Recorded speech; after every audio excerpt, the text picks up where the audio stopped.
Sherman and Tingle in the morning. It's time to Ask Blanche. Yeah, this is where Blanche Horowitz from our collections department swings in and answers your questions that you've sent in with Ask Blanche, and you have one here this morning? I do. It says, Dear Blanche, are you excited for Sherman and Tingle's Drive a Nation lager to come out?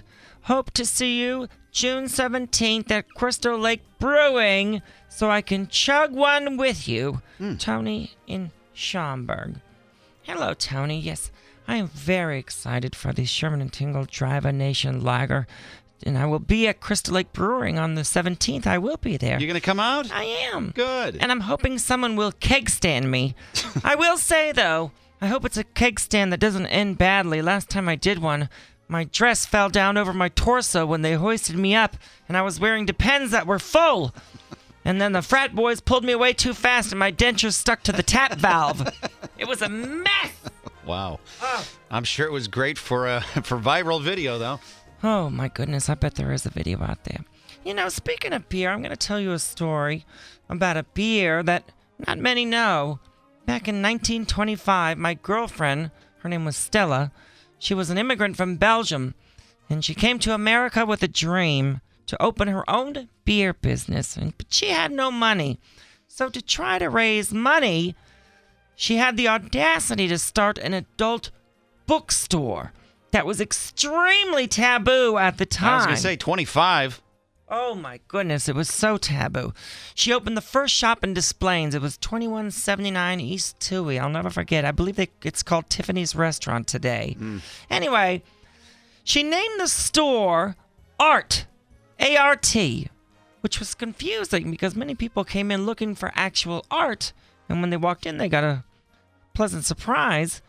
They didn't realize that ART was an acronym which stood for Adult Realistic Toys.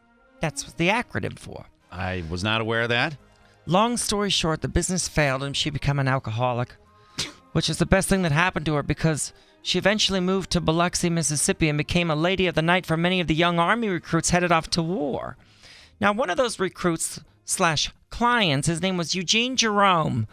He ended up being very wealthy and took Stella away from that lifestyle and gave her money to do whatever she wanted.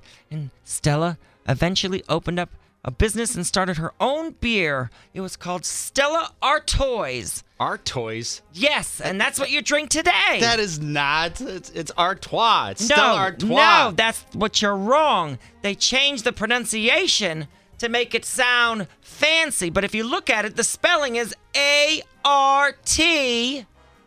Ois. Ois? So they wanted to spell the toys T-O-I-S. So it's A-R Toys. Okay. But they wanted it to make it different as to not, make people uncomfortable. So they call it Artois. That's where make it comes from? Fancy. But it's Artois. Okay, that's where it comes from. And then she went to Biloxi? Biloxi.